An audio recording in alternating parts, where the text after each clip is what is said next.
Makafaliana indray tompokilasy tompovavy no iarabanantsika rehetra izay manaraka ny fahitalavitra on RTV ho amin'ny ity alatsinainy fahatelo ny volana septambra taona 2024 ity ety ampiandohana moa dia ialana tsiny noho ny fahataran'ny fanombohan'ny fampanaram-bavao noho ny fanomanana ara teknika iroso avitrantsika ao anatin'ny antsipriam-bavaoantsika milohan'izany nefa ireto ary ny lohatenim-bavao. Ahitana fiakarany ny vidin-tsolika tamin'ity volana septambra ity mitohy hatrany ny fifampidiniana hamerana ny vidin'ny solika tena izy eto amintsika.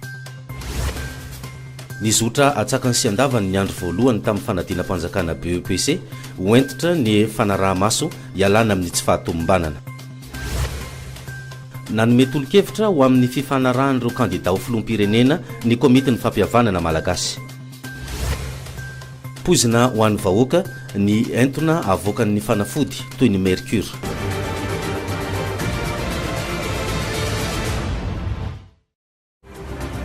Izay ny lohatenim-bavao ny antsipriana avetrany kosa eo amin'ny lafiny ratio karena no anokafantsika ny fiarana tsy nisy fiakarana ny vidin'ny solika tamin'ity volana ity raha ny endrandra ny fiakarana indray ireo mpanjifa tamin'izao voalohan'ny volana septambra izao mbola isy ny fifampidiniana eo anivon'ny gouvernemanta sy ireo mpandraran'ny solika eto Madagasikara makasika n'ity vidin'ny solika eto amintsika ity isaraka izany ny fanapahan-kevitra ivoaka tsy ho ela makasika an'izay vidin'ny solika izay araka ny fanjavana izay noentiny ministry ny angovo sy ny ankoranafo tamin'ity androany ity teo amin'ny micro ny tantely rabe ny lalana sary ny tiavina arakotondrina. Fandiniana zany momba niny structure de prix iny mba hafantarana hoe iza marina no manana ny marina ao anatin'ilay structure de prix resantsika ity fa ny mpanjara solika milaza fa matiantoka isika vahoaka koa milaza fa lafo loatra dia tsy maintsy fantarina zany hoe inona ny tena marina ao anatin'izay firafitry ny vidin-solika izay dia aorinan'izay mamaritra tokoa an'izay hoe atraizany fampiakarana an'izy ity fa tsy hoe akaroakaro foana akory no atao raharaha eto amin'ity firenena ity fa tsy maintsy jerena zany ny izay fatiantoka mety mipetraka eo amin'ny mpanjara solika izay fa indrindra koa eo amin'ny mpitatitra ny mpanjifa solika ihany koa dia samy matsapy isika fa samy manana fahasahiranana dia anjaran'ny fanjakana no mijery an'izay lafin-javatra maro samy hafa izay. Izany makasika ny vidin'ny solika iny fa eo amin'ny lafiny fanabeazana kosa nanamarika ny androany sy ity herinandro ity ny fanadina-mpanjakana faharoa ny BEPC izay tomombana tanteraka moa ny fanomanana izany raha ho amin'ity andro voalohany nanomboan'ny BEPC ity satria dia saika ny lamina avokoa moa ny teny amin'ny fobe-panadinana rehetra teo ihany koa ny fisian'ny mpitandro ny filaminana maro samihafa izay nendraikitra amin'ny fanadinana tamin'ny akapiany eo amin'izay lafiny tsy fandripalimana izay araka izany dia nanome tokony ministry ny fanabeazam-pirenena fa efa misy ihany koa ny fipetranoraisina raha toka misy ny sampona mahakasika ny fanatanterana izay fanadinam-panjakana BEPC eto Madagasikara izay miankina betsaka amin'ny fahavitan'ny mpitsara ny mety ivoan'ny valim-panadinana izany hoe ny fotoana ivoan'ny valim-panadinana eto amin'ny Madagasikara ho iatran'ny ny ministry ny fanabeazam-pirenena tamin'ity androany ity fanadidina izay hoentiny anjaminana menjanahary teo amin'ny sariny afitrarany. Efa maro ny fepetra raisin'ny ministeran'ny fanabeazam-pirenena ialana amin'ny tsy fahatombanana isan-karazany toy ny hita tamin'ny fanadinam-panjakana CEP farany teo. Anisan'izany ny fanomanana ekipa faharoa raha toa ka misy ny tsy fahatongavan'ireo mpampianatra iambina sy tsara ny fanadinana izay efa voatondro amin'izany. Ankoatra izay dia misy ihany koa ny fiarah-miasa amin'ny mpitandro ny filaminana mba hitandrovana ny filaminana mandritra ary aoriany ny fanadinana mba tsy teraka aya ho an'ny mpianatra sy ny ray aman-dreny hoy ny ministry ny fanabeazam-pirenena. Hatreto aloha dia mbola tsy fantatra mazava ny fotoana ivoan'ny valin'ny fanadinana BEPC saingy miankina betsaka amin'ny fahavitrian'ny mpampianatra izany raha nambara ny ministry ny fanabeazam-pirenena hatrany. Raha tsy ahivina dia miisa 9,707 lasy telo hetsy ny mpiadina tamin'ity taona ity ka ny 5,707 lasy ray hetsy amin'ireo ny eo amin'ny Skadia raha toa ka manodidina ny 1.7 kosa ny Skadi B 7 ireo manana fahasembanana amin'ireo hampiadina ireo ary 7 amin'ireo kosa no teratany vahiny. Mariana mofa 7 taona ny zandriny indrindra amin'ireto mpanala fanadinana BEPC ireto ary 12 taona ny zokiny indrindra amin'izany. Mizara amin'ny foibe mpanadinana miisa 13 izy ireo. Mombana tanteraka ny fanomana Elatsiny noho ny fatapatapany ny oronan-tsary fanadiadiny iny iverenantsika eo rehefa tomombana ny mahakasika n'izay oronan-tsary sy ny lafiny teknika amin'iny fanadiadiny iny fa idirantsika avy hatrany moa ny mahakasika ny lafiny politika dia miresaka mazava ao anatin'ity tontolo ara-politika ity isika eto Madagasikara izay nanapa-kevitra ny amin'ny tokony ametrahan'ny filoha amperinasa fialana raha toka misy ny filatsahan-kovidiny ho filohan'ny repoblika ho an'ny manda manaraka. Isika eto Madagasikara dia tratran'izay tranga izay voafaritra mazava ao anatin'ny lalam-pandrenana. Ity oronan-tsary fanadidina ity dia manazava ny mahakasika ny momba n'izany rehetra izany. Deo raha tsika avetrana ary. Fa tsy miverina koa ny mifandrimbalimana sarotra ihany ny fifidianana. Zany dia hoy izy ao tsy miverina dia sarotra ihany ny fifidianana. Tsy maintsy tokony masina mihitsy zany. Zany hoe mbola mety misy atao hoe la soratra ataoko izay zany hoe inona zava-kendrena tsy maintsy tanteraka alohan'ny fifidianana. Na voatra aby sao dia afaka tamisaina kely ohatra. Ohatrohatra fotsy zany hoe fandrimpahalemana. Anisan'izay le vanisy vanizany zany anisan'izany ny fandrimpahalemana. Ohatra koa zany ataontsika hoe ny faraisam-pirenena. Ohatra ny amin'izao fotoana izao mantsy ohatra somary samy mifampititirisana ny samy manana ny ataontsika hoe clanque amin'ny teny frantsay ohatra zany zany ilainy raha fandriam-pirenena zany nefa ny tokony hoe avondrona ny heritreritry zany dia hoe mba ho tombontsoa ambony ny firenena manontolo ary ny tombontsoa ny firenena manontolo anie hitomba tombontsoa ho an'ny olo tsirairay avy zany tombontsoa ambony ny firenena zany. Ka zany hoe ohatrohatran'izay zany dia hoe tokony ilaina ny amerena sotaovana malagasy aingana misy fa raha tsy miverina zany raha amin'izao fotoana izao tena malairana misy mieritreritra azy.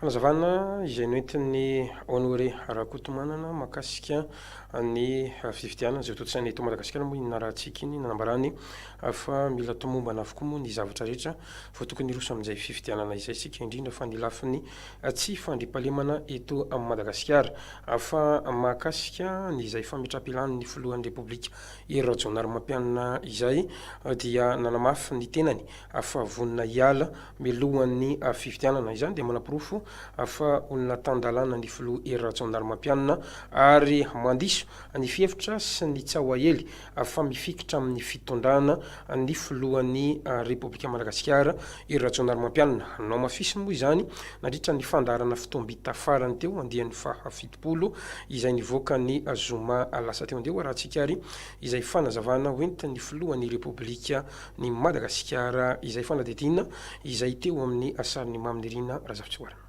Mazava ny fanambaran'ny filoham-pirenena Hery Rajaonarimampianina izay sady kandida filoham-pirenena amin'ny fifidianana ho avy izao nandritra ny fandarana fitombita natolo ny farany herinandro lasa teo. Notosoiny tamin'izany ny ahian'ny maro sy ny tsaonininana ely fa tsy ametra-pialana mialohan'ny fifidianana izy. Nambaran'ny filoha fa tsy izy izay voafidim-bahoaka tamin'ny fomba demokratika no hitsipaka ny lalàna velona eto Madagasikara. Ny tenako manokana amin'ny maha-kandida dia efa nilaza nandritry ny filan-kevitra minisitra ary amafisiko androany fa ametra-pialana mialohan'ny fifidianana araky ny fepetra voatondron'ny lalàna. Fankataovana ny lalam-panorenana izany ary zany dia tena fanomezana asina ny fifidianana ho atao. Tamin'ny fahendrenina sy fandeferana lehibe no ahafahana tonga amin'izao fotoana iandasana ny fifidianana izao na dia teo aza ny fanenjehana maro sy ny fanakorontanana nataon'ny sasany noporofon'ny filoha Hery Rajaonarimampianina ihany koa fa diso ny ahian'ny olona milaza fa tsy azaka-pifaninana ny kandida Hery Rajaonarimampianina ka anao izay aminganana ny sasany.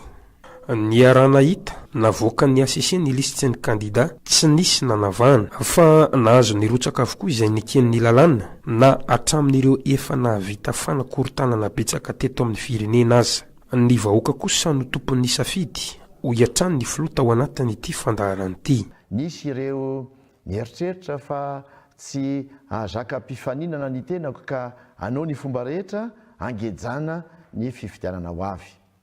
Diso paika ny akamarony satria raha mahitsy zao fa na ireo filoha ny tantana tany aloha aza dia mbola ao anatin'ny fifaninanana ihany.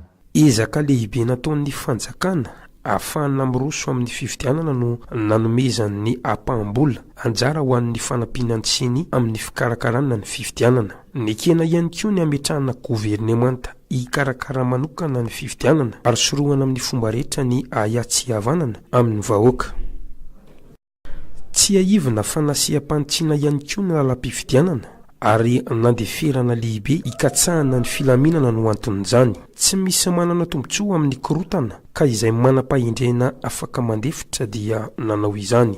Noraisina hoery ny fanakianana rehetra ary tsy niato ny asa fampandrosoana na dia teo azy izany rehetra izany ho hiatrany ny filoha Hery Rajaonarimampianina. Ankehitriny mipetraka ny fototra Hierisolon'i Madagasikara amin'ny fisandratana amin'ny alalan'ireo foto-drafitr'asa manara-drafitra. Lalana kilometatra maro no vita, tobi-pahasalamana, sekoly, toeram-panofanana, toby fiantsonan'ny fiarakodia hatramin'ny seranam-piaramanidina sy seranatsambo. Tafapetraka kosa ankehitriny ny fototra rehetra ahafahana manatratra ny fisandratan'i Madagasikara eo amin'ny sehatry ny toe-karena, sosialy, fambolena sy ny sisa. Lalana ny kilometatra maro no vita, tohadrano sy lakan-drano 100 metatra no tafajoro. Eo ihany koa ny famokarana angovo mba ahafahan'ny 70 isanjaton'ny malagasy misitraka ny angovo amin'ny taona 30 raha tsy misy afa-tsy 5 isanjato zany amin'izao fotoan'izao. Tetsekilany ny toeram-pitsaboana maro sy ny sekoly ary ny tompy fiantsonana hatrany amin'ny seranam-piaramanidina. Azo jiro ny 70 isanjaton'ny malagasy amin'ny taona 30 vokatry ny fampiroboroboana ny angovo azo avozina sy ny fanamboarana tohadrano maro ho amin'izany. Tsy misy afa-tsy 5 isanjato no manana an'izany ankehitriny. Hita ny vahoaka rehetra ireny ary isongadina amin'ny fotoana anehoana ny hevitra ho hiatrany ny fanambarany filoha tao anatin'ity fandaharana fotoam-bita ity. Izay ny makasika ny lafin'ny politika iverenantsika io ihany ny makasika ny fametrapealana izay hoentin'ny filohan'ny Repoblika Hery Rajaonarimampianina io. Fa makasika ny tontolon'ny fampandrosoana kosa dia nanomboka ny ezaka ataon'ny avy eo anivon'ny ministeran'ny asa vaventy hiatrehana ny loza voajanahary sy izay asan'ny OTU sy ny mpiara-mondanika hafa. Izy ity dia fampiofanana hiatrehana ny loza voajanahary izay natokana ho an'ireo manam-pahaizana eto Madagasikara izay anangana tetezana vonjo maika ho tanjona ao amin'izay fiatsehan'ny Madagasikara ny loza voajanahary izay. Tantely rabe ny lalana sy tiavana rakotondina no nanao ny fanatiny. Raika am'roapolo ireo manam-pahaizana ho fanina eny Alarby noho ny fiara-miasa ny OTU na ny Office des Travaux d'Urgence sy ny INIFRA. Avy eo anivon'ny Ministeran'ny asa vaventy avokoa izy ireo. Izao no natao dia ho fanarahana fenitra ny asa rehetra atao eny anivon'ny ministera. Ny fametrahana an'ireny pont ireny tsy dia sécurisé loatra no mahatonga ny fangalarana vy amin'izao fotoana izao. Dia anisany ihany koa ny antony ampiofanana ny olona mba hoe olona mampianina no mametraka an'ilay pont mba azo ampiasaina amin'ny fotoana manaraka ilay pont fa tsy hoe ampiasana amin'ny fotoana anankiray dia mosiba izy. Mandritra ny fitoandro ireo manam-pahaizana no hiatrika izany fiofanana izany ka ao anatin'ny asa ataon'izy ireo ny fananganana ny tetezana. Izao moa no natao dia ho fiatrehana ny loza voajanahary. Ny teknisiana sy ny ingénieur ao anivon'ny travaux publics sy ny infrastructure indrindrandrindra fa amin'ny OTU. Ny zavatra atao androany zao dia lancement na pont modulaire anisan'ny module iarahan'ny OTU sy ny INIFRA miara-miasa. Ina moa pont modulaire dia ny tena fantatsika ngamba dia le pont Belé filaza azy fa le Belé moa marika fotsiny ihany fa ny ato zao mabe ngamba izy io tsy raha tsy diso zany hoe le pont apetraka tika ohatrany tany voiposa reny zany ianarana zany no mametaka an'ireny amin'ny urgence sy ny manala azy koa satria reny zavatra eny natao apetraka provisoirement fotsiny fa tsy définitif ohatran'izany zay ngamba zany le zavatra resahana. Totosa androany ny fifanaovantsy ny mpiara-miasa ny OTU sy ny NIFRA izay mandritra ny roa taona. Iverenantsika ny lafin'ny politika isika eto Madagasikara ihany no napiditra ny fametrapelan'ny filoham-pirenena amperinasa raha toa ka ilatsaka hovidiana ho filoham-pirenena ao anatin'ny lalam-panorenana raha ny fanazavana izay anoentin'ny ministra ny angovo sy ny ankorana fo tamin'ity androany ity. Nambarany ary fa anara-dalàna ny filoham-pirenena Hery Rajaonarimampianina ary ametra-pialana ny tenany. Na izany izy nefa dia hitoetrany ny asa izay ho ataon'ny gouvernemanta ho fampandrosoana amin'ny firenena. Leo raha tsika ny fanazavana hoentin'ny ministra teo mikroan'ny tantera be ny lalana sy ny sariny tiavana arakotondina. Zay voalaza ny lalàna dia tsy maintsy manaraka an'izay ny filoham-pirenena amperinasa dia kandida ohatra ny kandida rehetra ihany zany rehefa avy eo ny fanjakana mihodina ihany satria misy koa tsy azo atao ny mametraka hoe fahabangana amin'ny fitantanam-panjakana dia efa voasoratra ny lalam-panorenana hoe iza ny olona manao an'izay fampandehanana ny raha-panjakana izay aorinan'izay samy manana ny andraikiny ny fanjakana ny tsy voatery hoe miankina amin'olona anankiray fa rafitra ny fanjakana ary lalàna mampihodina azy dia sitaka aloha zany ny président ny république amperinasa mandra-patapotry ny fifidianana zay misy dia zay ny any amin'ny firenena zany ao anatin'izay tsy dia hitako ny hoe ametrahana adihevitra goavana sy betsaka amin'izany fa dia irosony zany satria zay voalaza ny lalàna dia rahany be sy maro. Eo amin'izay lafin'ny politika izay ho an'ny kandida ny raha tora fanamanana dia nanambara fa ny 20 isanjato ny amponina eto Madagasikara dia saika tanora avokoa. Mila pinaraka izany ny tanora ary mila tohanana ihany koa ary misy ny famolavolany izay entina hitsonjovana an'izay tanora izay tetikasa ho an'ny tanora vanontany vao tonga eo amin'ny fitantanana ny firenena ny tenany.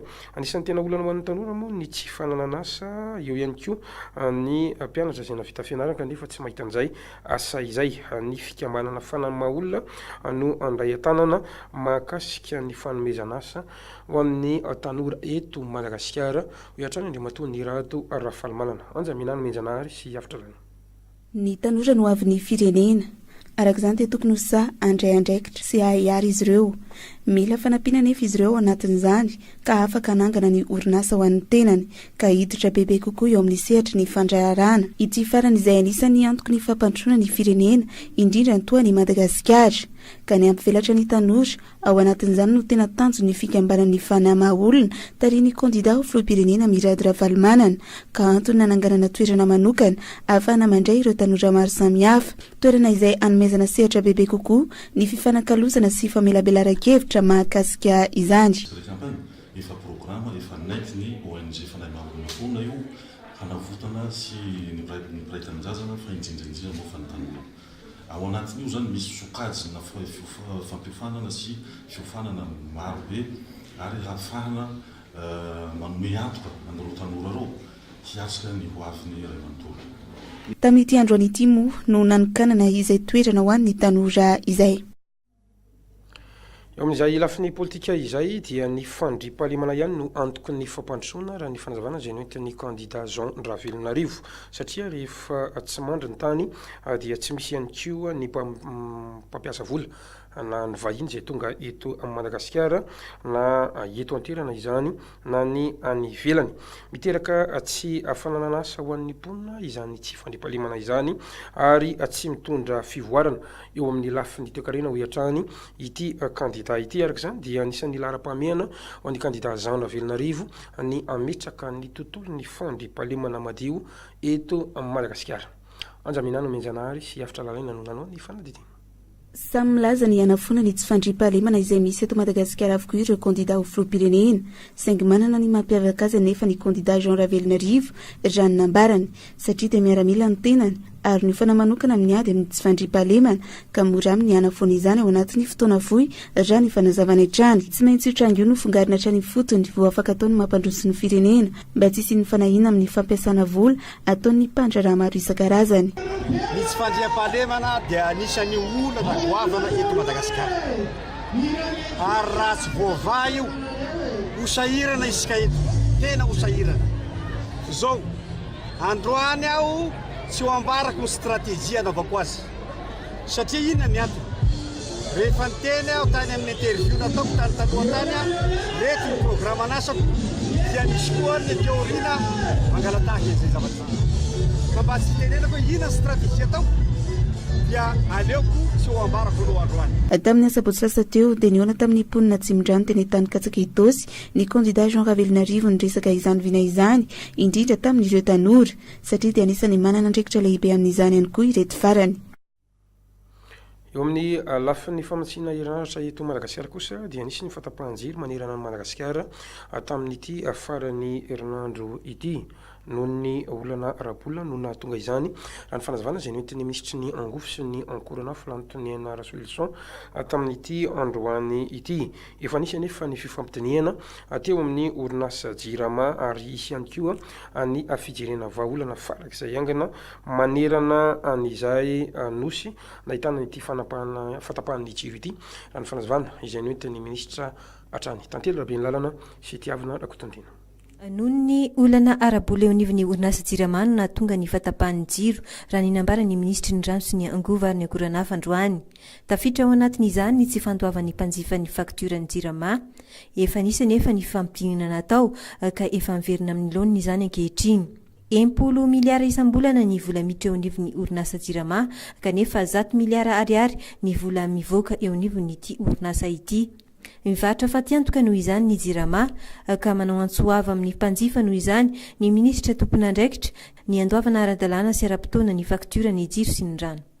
Tsy hoe administration mahazatra zany ireo service mpanjakana rehetra dia kely de kely ny fandoavan'izy ireny ny vola tokony alohany amin'ny jirama amin'ny fandaniana amin'ny jiro sy ny rano dia izay no ilana n'ilay ezaka amin'ny fampidirana ny vola zany satria misy eo amin'ny 30 miliara ariary eo zany izay fataran'izay hatramin'ny fanombohan'ny taona no makaty ary mahatonga n'izay tsy fahampiana eo amin'ny fandoavana ny tokony aloha ny fakturan'ireny mpamatsy solika ireny mety antany ngamba ny isika mpanao gazety na ny vahoaka hoe rehefa mena subvention ianareo ko mena zao ianareo ko manina mbola tsy voaloha ihany oka tsy ho adinitsika fa ny jirama dia mivarotra fatiantoka amin'izao fotoana izao ary zay no ilana n'ilay subvention fa mifanindrindra ao anatin'izany daholo mahatonga n'ilay tsy fahampiana. Eo amin'ny lafin'ny fitaterana kosa indray dia nampiakatra ny sarandalana ho 500 ariary ny akamaroan'ireo coopérative izay miasa eto Antananarivo renivohitra nanomboka ny sabotsy voalohan'ny volana septambra lasa teo. Na izany izy nefa dia mbola maro amin'ireo coopérative sasany ihany koa no tsy nampiakatra n'izay sarandalana izay ho fitsonjovana ny mpanjifa izay mampiasa n'ireny fitateram-bahoaka ireny eto Antananarivo renivohitra saingy anambaran'ireo tsy nampiakatra kosa fa tsy hisy intsony ny dalana izany hoe ny sarany amin'ny 200 ariary fa hijanona ho 400 ariary avokoa na dia ary iray aza raky ty fanadina izay hoentiny fanelarana dia natenaina teo amin'ny sarany maminirina razavitsoarana ity. Tsikaritra fa nampiakatra ny sarandalana ho 500 ariary ny akamaroan'ireo coopérative eto an-drenivohitra. Ny fiakarany vidin'ny solika no antony iray izay nolazain'ireo mpitatitra fa nahatonga izany. Io ihany koa ny vidin'ireo kojakoja fampiasa amin'ny fiarakodia izay nahitana fisondrotana. Na eo aza izany dia misy ihany koa ireo coopérative izay tsy nanonotra ny sarandalana saingy tsy hisy intsony ny tapa-dalana. Ilay izao mijanona amin'ny efa-jato fa sarandalana koa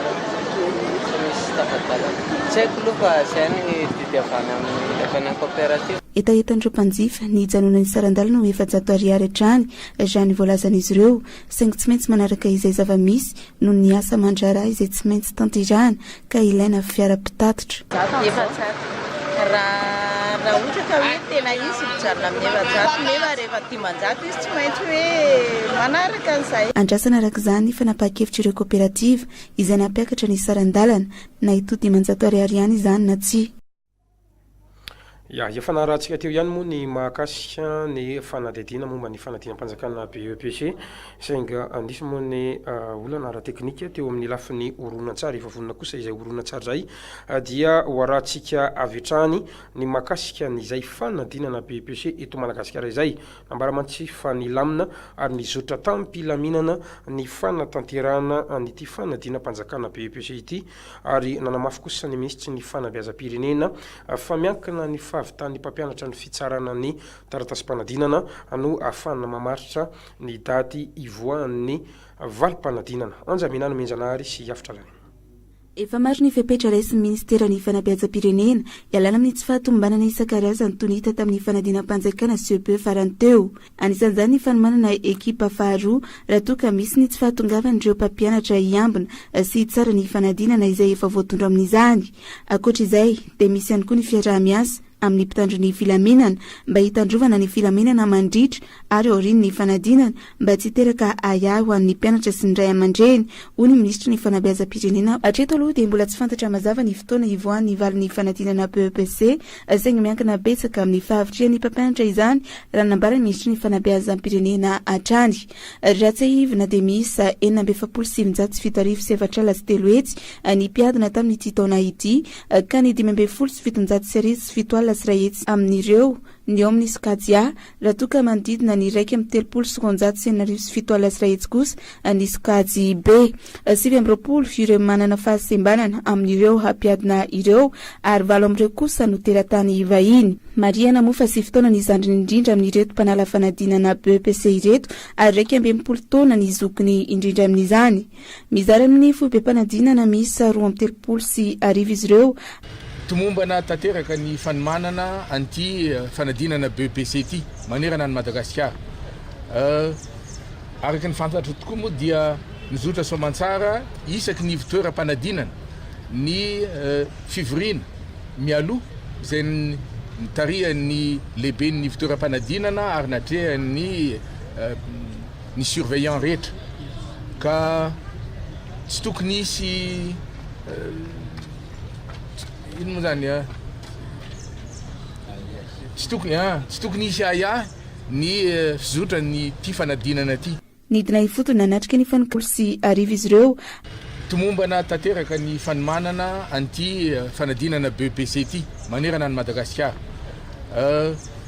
Araka ny fantatra tokoa moa dia nizotra soamantsara isaky ny fitoeram-panadinana ny fivorina mialoha izay nitarihan'ny lehibe ny fitoeram-panadinana ary natrehan'ny ny surveillant rehetra ka tsy tokony isy ino moa zany tsy tokony isy aya ny fizotra ny ty fanadinana ty. Nidina ifotony nanatrika ny fanokafana ireo lazahady nateny amin'ny foibe mpanadinana LMA moa ny ministry ny fanabeazam-pirenena tamin'ity androany maraina. Amin'izay fanadinam-panjakana BEPC izay ihany dia ho fanampiana sy ho fitsinjovana an'ireo mpianatra izay manala ny fanadinam-panjakana BEPC sy ireo ray aman-dreny teny amin'ny kominy Soavina dia anisan'ny fanomezana sakafo atoandro izay aharitra mandritra ny 3 andro atolotry ny ministry ny angofo sy ny ankoranafo ho azy ireo. Nambaran'ny ministra fa ho fanampiana eo ihany koa ny fanomezana lanja ny sehatry ny fanadinana eto-panjakana moa no nanatanterana izay ho an'ny mpianatra nanomboka androany ary aharitra mandritra ny herinandro 3 andro izay natanterana ny fanadinana ity fanomezana sakafo maimaimpona atolotry ny ministry ny angovo sy ny ankoranafo ity. Tantely rabe ny lalana sy tiavina rakotandrina. 7,700 ireo mpianatra nanala fanadinana BEPC nomeny ny ministry ny rano sy ny angovo ary ny akoranafo sakafo atoandro dia nisoavina tamin'ity androany ity sakafo izay atao mandritra ny 3 andro. Ankoatr'izay dia nanome tsodrano ireo mpianatra nanala fanadinana ihany koa ny ministra. Izao iatsika izao moa dia toy ny efa natao tamin'ny mpianatra nanala fanadinana CPE lasa teo. Mba zanaka tsy ndrano ny tena moa zany dia mba fanampiana ny famahanana an'ireo zanatsika ireo satria misy amin'izy ireo ny lavitra tokoa satria midadasia ihany ty commune eto Soaviny ity zany a dia raha mbola iverina any an-trano ndray sakafo tsy ho tratro zany a ary fahasarana ny ray aman-dreny ihany koa zany a ny hoe anaty sakafo aty dia tsy vita zany dia zay no ifanampiana mba mitondra an'izay sakafo ataontsika hoe maivana ihany nefa vary sy loka dia mandritry ny 3 andro zany atao zay hetsika izay. 7 ireo mpianatra nanala fanadinana CPE tany amin'iny commune iny ka 9 no afa-panadinana somatsara. 100 ihany nefa no afaka nampidirina ao amin'ny trano fianarana noho ny tsy fampiny ny efitrano fianarana. 500 eo no izany no tsy afaka miditra eny anivon'ny CEG. Nitondra vahaolana avy hatrany ny minisitra dia ny anamboarana efitrano hafa izay fandrombona ny ministeran'ny fanabeazam-pirenena sy ny ministeran'ny rano, ny angovo ary ny akoranafo. Voatery zany eo ankizy nanana moyenne 5 isan-jato any no noraisina hatramin'ny 3 makaiza zany ireo ankizy nahazo 12 de moyenne ireo zay tsy afaka raisiny ao amin'ny CEG en classe de 6e. Ny antony dia noho ny tsy fahampiny ny fototrafitrasa eto aminay. Tsara ny manamarika fa ny CEG eto aminay dia efitrano anakefatra ihany misy. Ny anankiroa dia ny commune Madidio no nanamboatra azy ary ny anankiroa kosa dia ny fanjakana Foibe tany fotoanandrony no nanao azy. Nampanantena ihany koa ny ministry ny rano sy ny angovo ary ny akoranafo fa ho asiana jiro manazava ny lalana. Eo amin'ny sehatry ny fahasalamana kosa dia pozina ho an'ny fahasalamana ny mercure sy ireo zavatra izay mamoaka entona izay tsy mahasoa tafiditra loatra ao anatin'ny vatan'olombelona satria dia mety hiteraka fahalemen'ny ozatra izany ary mety atonga omamiadana ihany koa raha ny fanazavana izay nentin'ny mpitsapo tamin'ity androany ity. Ny fiparitahan'ireo fitaovana tsy ilaina intsony eny anivon'ny hôpitaly moa no anisany mety mahatonga an'izay fiparitahan'ny mercure sy ny entona manimba ny fahasalamana izay. Isaraka izany ny fepetra izay aoentin'ny tompon'andraikitra eny anivon'ny tompo-pahasalamana tsirairay avy eto Madagasikara. Anjaminana menjanahary sy afitra lalaina. Mila faiza mitatana ireo zavatra na fitaovana tsy ilaina intsony eny anivon'ireo hôpitaly mba hisoroana mety fiparitahana izany ka miteraka voka-dratsy eo amin'ny fahasalaman'ny mponina sy ny tontolo iainana satria dia mety hamoaka entona tsy mahasoa ary pozina raha tafiditra ny anaty vatan'olombelona raha tsy resaka fotsiny ny mercure. Araka izany dia misy ny tetikasa izay apetraka mba hampihenana ny fianankizy ireny sy ny mercure ao fitsonjovana ny fahasalamam-bahoaka sy fiarovana ny tontolo iainana ihany koa. Firenena 4 no ametrahana izany tetikasa izany dia Ghana, Tanzanie, Zambie ary Madagascar. Anisany misitraka izany ny hôpitaly Agera, Joseph Rasset Befilatanana, hôpitaly ny ankizy tsara lalàna, CSB2 Manjakandriana sy Sambaina. Araka izany dia misy ny fanomezana trano itoeran'ireo fitaovana tsy ilaina intsony sy fitaovana maro samihafa ahafahana mitatana izany. Eo ihany koa ireo fitaovana tsy misy mercure ilaina amin'ny fitsaboana. Anisan'izany moa ny fanomezana autoclave ahafahana mandoro ireny zavatra tsy ilaina ireny intsony sy ny fako eny amin'ny toeram-pitsaboana. Eo ihany koa ny fiara-manara-penitra hitaomana izany, ny conteneur mitetina 5,000 sy $3 ny vidin'izany fanomezana rehetra nomen'ny PNUD sy ny Fonds Environnement Mondial izany. Ny tombony lehibe dia voalohany aloha ny fahasalamam-bahoaka dia tena izay vahoaka izay mihitsy misitraka azy satria hatramin'izay zany tsy dia nisy fijerena io resaka mercure io nefa io mercure io dia tena poizina ho an'ny fahasalamana. Poizina ho an'ny fahasalamana rehefa tena ambony be tafiditra amin'ny olombelona tena mahafaty tampoka. Mety ho hitantsika amin'ireny olona maty tampoka ireny mety misy zany fa zany hoe tsy hita moa. Fa akoatran'izay zany araka ny tenenina teo dia toksika ihany koa ary tena poizina ho an'ny nerf, ny ozatra. Dia ao anatin'izay ary ny tena zavatra tena mampivarahontsana dia ny fahatongavan'ny omamiadana eo amin'ny olona tena expose aminy. Izay ho an'ny olona aloha, ho an'ny vahoaka. Fa ho an'ny hôpitaly izay misitraka azy zany dia tombony lehibe ho azy koa io satria eto zany dia ahafahana manasokajy ny karazana fako amin'ny sakafo, fako amin'ny resaka taratasy ampiasaina any amin'ny fitantanana, fako amin'ireny fitaovana compressy, coton ampiasaina amin'ny fanaovana soin na fitsaboana ireny izay ireny any koa mety mandratra na mipitika amin'ny mpitsabo zay mety azahoany aretina nefa zany zao zavatra hitantsika zao dia efa fiarovana ny mpiasa. Eo amin'ny tontolon'ny fanabeazana iverenantsika ny mahakasika ny fanadinam-panjakana BEPC dia fantatra fa manodidina ny 2,400 ireo mpiadana izay nanala izany ho an'ny tetsy amin'ny fobe mpanadinana LMA sy ny LTC. Telonjato tamin'izy ireo hanotsy tonga ny atrika an'izay fanadinana izay raha ny fanazavana izay noentin'ny tompona raikitra tonga teny toerana kosa ifanoela Raholo Manantsosy avitra lalaina nanao fanadidina mahakasika an'izay. Tsy nisy sakana ny fanatanterana ny fanadinana BEPC izay natomboka tamin'ny androany na dia nisy aza ireo olana izay pahazo ny ankizy rehefa fotoana tahaka izao. Ny fanadinoana ny taratasy fiantsoana ny fahaverezana izany ny tsy fananana karatra sy ny sisa saingy efa nisy ny vahaolana niraisindra tompona andraikitra manoloana izany ka afaka niatrika somatsara ny fanadinana ihany ireo mpiadina. Tamin'ny fitora sasany no nanomboka ny fiantsoana anarana tamin'ny maraina io ary ny taranja malagasy no nisantarana izany. Ny SVT kosa ny tapakandro Arrive.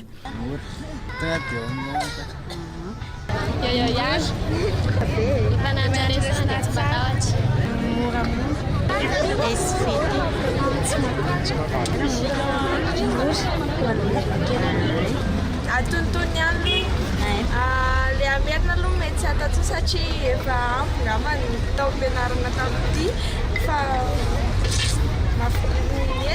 mety mamakimaky kely fotsiny sisany misahirana andray aman-dreny dia mety tsy afaka manatra sakafo aty dia makany amin'ny hôtely sady efa lehibe koa azo lasaina hoe ory tsy afaka mameana tso satria manjary tsy tadidy indray le fanenarana alesa vidy mazava tsara mihitsy raha any an-trano azo antoka tsara mihitsy fa tsisy carbonate tsisy produit chimique tsisy minina fa azo antoka tsara fa raha aty profiteny le vatra dia ataony dao ny composition ny chimique dia farany le vavony le mpianatra no victime amin'izay fotoana zay fa any zato isanjato mihoatra ny zato isanjato le azy le sakafo hoe azo katoka fa io zany mahasalama azy ohatran'ireny le olona be voky reny lasa ao vavy dia zavatra taitainy nanomana tsara mihitsy zany efa voamaly dia efa nanomana anjery sala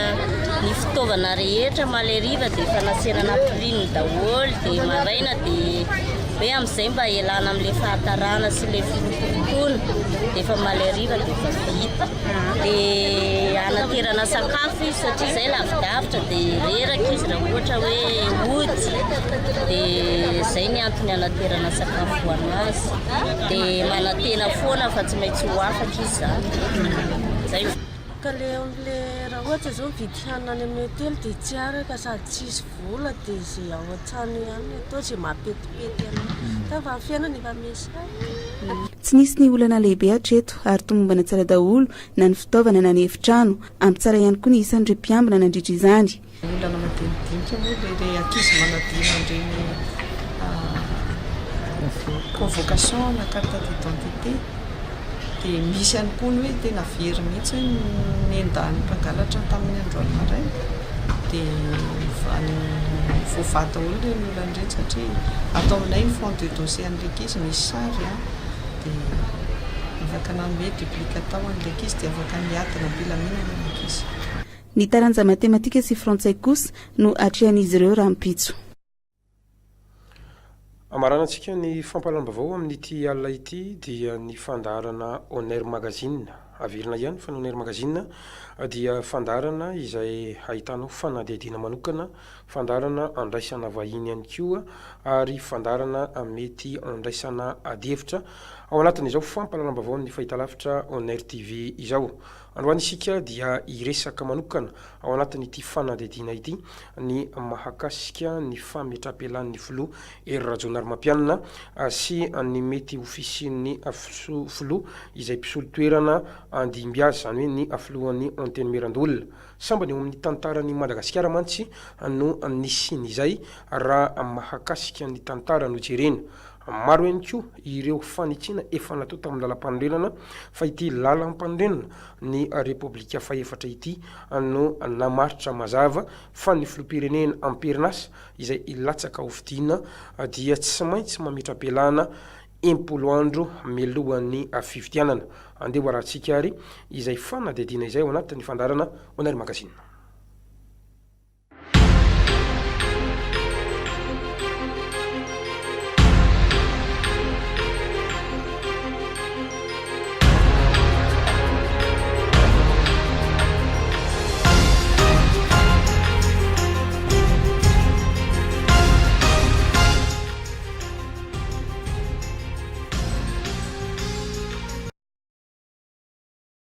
Samba ny teto amin'ny tantarany Madagasikara no isy filoham-pirenena ametra-pialana. Izany moa dia noho ny fanajana ny lalàna velona eto amin'ny tany repoblikan'i Madagasikara. Raha tsy hivitsika ny tantara tany amin'ny taona 577 dia efa nanitsy ny lalam-pandrenana ny filoha Zafy Albert ary mbola nasiana fanontaniana ihany koa ny lalam-pandrenana izay lalàna velona teto Madagasikara ny taona 577 nandritra ny fotoana ny tantanany Amiral Didier Ratsiraka ny firenena.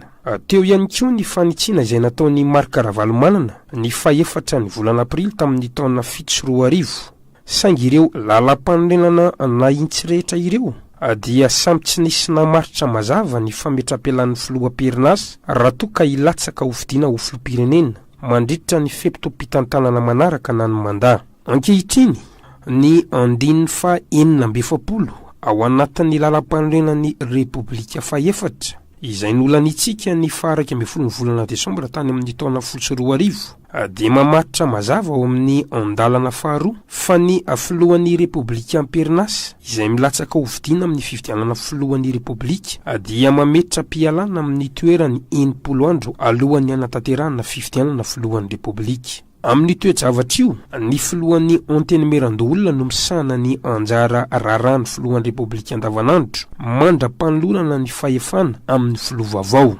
Ny filoham-perinasa ankehitriny Hery Rajaonarimampianina nefa dia efa nanambara tamin'ny fomba ofisialy fa isan'ireo kandida hifaninana ao amin'ny fifidianana filoham-pirenena. Karaha ity 1970 ao anatin'ity lalam-pandrenan'ny repoblika faefatra ity zany no arana dia ny filohan'ny antenemeran-doolona ankehitriny Andriamatoa Rivo Rakotovao no andray ny toeran'ny filoham-panjakana ka ho lasa filoha-mpisolo-toerana. Akoatran'ity andininy fa 70 anatin'ny lalam-pandrenana ity dia voafatra mazava ato amin'ny andininy fa 70 ihany koa fa ny fanoloram-pahefana ofisialy dia atao eo amin'ny filoha teo aloha sy ny filoha voafidy vaovao. Izany hoe tsy misy famindram-pahefana izany eo amin'ny filoha-mpisolo-toerana Andriamatoa Rivo Rakotovao sy ny filoha voafidim-bahoaka filoham-perinasa Hery Rajaonarimampianina. Ny filoha Hery Rajaonarimampianina sy izay filoha vaovao ho lanim-bahoaka eo no anao ny famindram-pahefana araka izany. Raha toa kosa ka mbola ny filoha Hery Rajaonarimampianina ihany no lany dia ho foana avy hatrany ny famindram-pahefana. Manamafy izany ny pahilalana Honoré Rakotomanana. Momba lazany indinina fa 70 ao amin'ny lalam-pandrenana. Voalaza koa nefa ny amin'ny indinina fa 70 fa tsy misy famindram-pahefana fa amin'ny dossier passation du service moa zany raha ohatra tsoro zany amin'ny dossier hoe ny président filoham-perinasa Fotoana sy dossier hoe ny filoha dossier hoe vonjimaiky zany président intérimaire tsy valaza zavatra iny. Ary aveo koa izy zany ny filoham-perinasa Fotoana zao dia tsy maintsy amin'izay filoha voafidy iny nanaovany dossier famindram-pahefana fa tsy misy famindram-pahefana misy ataony amin'ny dossier hoe le manao intérim zany zay zany dia olana be zany. Olana mipetraka eto Madagasikara nefa dia tsy voafaritra ao anatin'ity lalam-pandrenan'ny repoblika faefatra ity ny anjara asan'ny filoham-pisolo-toerana. Tsy tazana mazava ihany koa ao anatin'ny lalam-pifidianana na ny lalàna hafa izany. Manjavozavo ihany koa ny fahefana mety ho ananan'ny filoham-pisolo-toerana eto ka ahafahana mamantatra ny asa azony atao na tsy. Tokony isy araka izany ny lalàna fehizoro izay mivoaka ahafahana mahafantatra ny anjara asan'ny filoham-pisolo-toerana sy ny mety ho fipetrany. Tokony isy lalàna fehizoro namaritra an'io dia lana fikizo nefa tsy misy satria zava-dehibe io miankina amin'ny ataontsika hoe efa mananika amin'ny eo amin'ny lalam-pandroenana zay zany izy satria lalam-pandroenana no miteny izy io zany dia tokony misy zany ataontsika hoe reo any ambaratonga ny lalàna zany dia hoe ny lalam-pandroenana dia lalàna fihizora vo lalàna tsotra dia tsy maintsy lalàna fihizora no tokony nametrana io zany raha diranao zany amin'izay fotoana zay dia hoe inona ny tokony atao zany dia fisara atao zany afa-tsy ny hoe any amin'ny fisarana lalam-pandroenana nososy miteny hoe reto avy ny fahefana zay hoe anana ny filohan'ny république voajomaika na hoe président intérimaire zany zay zany no maintsy atao hoe zay zany no azahoana laolana zany afaka mangataka fanazavana eo anivon'ny fitsarana avy momba ny lalam-panorenana nefa ny rehetra mahakasika ity tranga ity io ilay antsointsika hoe demande d'avis midika zany fa ny fitsarana avy momba ny lalam-panorenana ihany no manana ny didy fanapahana afaka mamatitra mazava ny asan'ny filopisolo-toerana raha ity andininy fahavalo amby efapolo ao anatin'ny lalam-panorenan'ny repoblika faefatra ity hatrany no jerena dia ao arinan'ny famindram-pahefana eo amin'ny filoha teo aloha sy ny filoha voafidy vaovao fa tsy miala eny amin'ny lapam-panjakana ny filoha-pirenena teo aloha raha tsy vita ny famindram-pahefana raha ohatra ka sandry zany tonga le fotoana ka tsy misy zany ataontsika fagnatahana hevitra any amin'ny fisanana lalam-panorenana zany dia mino fa tsy maintsy ny fisananavo tonga dia voatery ny fisananavo satria misy vide juridique tsy misy lalàna tsy misy ininona mitsoisana zany hoe misy fahabagnatona makasy zany voalohany indrindra dia hoe inona no ataon'le filoha voajomaika zany na hoe président par intérim voatery tsy maintsy ny fisananavo manao an'izay zany ka amin'izay fotoana zay angamba tsy hoe azo médecine ny fisananavo hoe raha ohatra ka manao karazana hoe droit jurisprudentiel constitutionnel droit constitutionnel droit jurisprudentiel zay mantsy mameno an'le ataontsika hoe droit politique fa na hoe tena fanalana mipetraka zany sy ny ataontsika hoe ny voam-pisarana na hoe droit jurisprudentiel zany na io amin'ny fisarana lalam-pandrenana na io any fisarana amin'ny ataontsika hoe ny nosy zany dia zany tontolo zany fomba fidirana zany io zany ataontsika hoe fomba-pisarana na hoe jurisprudence torak'izay ihany koa ny an'ny folo alin-da izay miteraka olana ho azy ireo ny mipetraka eo amin'ny toeran'ny filoha faratampony mazava mantsy ny an'ny folo alin-da malagasy fa ny filoha voafidim-bahoaka ihany no mipetraka ho filoha faratampony folo alin-da eto Madagasikara miaramila dia fanary sady vo hoe ny chef suprême des armées filoha faratampony folo alin-da izy ny filazan'izareo zany dia hoe ny filoha voafidim-bahoaka ihany zany izy zany efa mipetraka dia hoany zany ny fipetraka le ataontsika hoe filoha voajomaika zany zany hoe izy nandraiky sa ataontsika hoe mindara ny ataontsika hoe ny filoha faratampony folo alin-da zany amin'izay fotoana zay sady miatona fotsiny fahendrena lehibe araka izany no nataon'ny filoha Hery Rajaonarimampianina filoha voafidim-bahoaka ny taona 13 ity filoha ity nanomboka nandray ny asany taona 14 ankehitriny misy eo ny fanajany ny lalana velona eto Madagasikara manaporofo izany ny fanambarany tamin'ny fandarana fitombita farany teo fa vonina ny ametra-pialana ny tenany mialohan'ny fifidianana izany rehetra izany dia mametraka fa ny filoha Hery Rajaonarimampianina dia filoha manara-dalàna ary filoha tan-dalàna